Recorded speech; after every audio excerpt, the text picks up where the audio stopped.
I hated school. I really hated school. I hated school, generally, right? Because it was this instruction following thing. Now, I bet you it's probably also because I wasn't good at it. I mean, I suspect I wasn't good at it.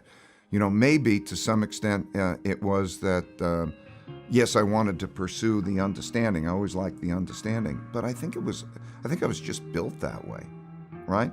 So some people, it sticks. And some people, like I've got a great conceptual memory and a terrible rote memory. So if I have a story, I could tell you year by year kind of what happened within a story, within a context. But if I was to go into, like a memory-based learning, it's terrible. I have a terrible rote memory. My situation was I did terribly in high school. I hated high school. I just wouldn't study. I would remember that my mother would send me to my room and say, you have to study. And I wouldn't study. I would refuse. I'd do anything. I would be alone in the room. I'd find something to think about or do. And I wouldn't study. And I did terrible in high school. And I barely got into a college. And it was only then that I could begin to pick my courses. So then I began to pick things that were interesting to me. And then it was exciting. I loved it, right? And you had the free time. Other school, most of the time. You go in a certain time, the bell rings, you go to the next class, it's packed in. In college, there was freedom. I always loved freedom. Remember when I got my car or whatever it would be, anything that brought me freedom I loved. And so college allowed me freedom, the freedom to choose the subjects largely that I was interested in, the freedom of time. And so I did very well in college. And then I went to Harvard Business School. In the summer between college and going to Harvard Business School, I clerked on the floor of the stock exchange, which was in 1971 when there was the monetary system breakdown, which was an unbelievable experience.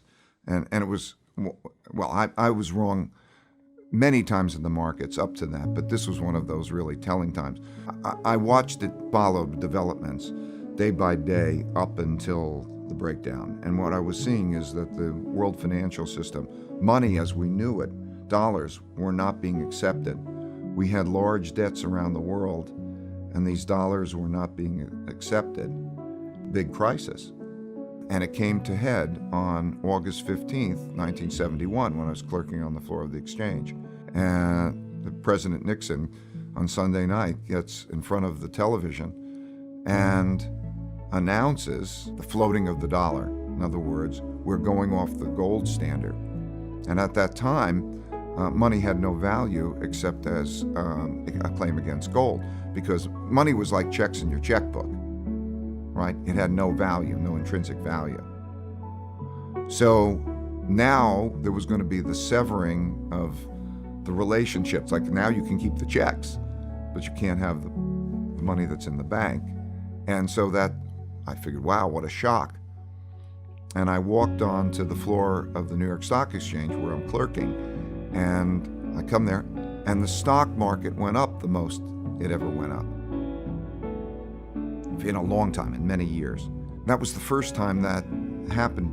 And I said, I wasn't prepared for the fact that this was a currency devaluation. People at the time, none of us, really understood the relationships, because it never happened in our lifetimes before. So I started to do research. I always wanted to understand how it made sense, and I realized that there were currency devaluations that happened many times in history. So for example, in 1933, in March of 1933, in the Great Depression, the same thing happened for the same reasons. There was too much debt, and they had to print money.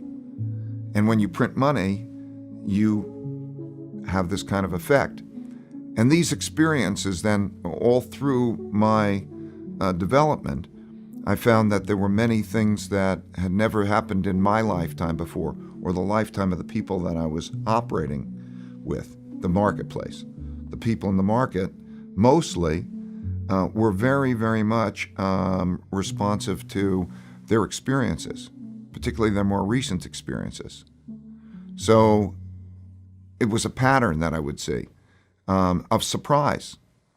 We would be surprised because we were stuck in our presumption that our recent experiences were going to continue.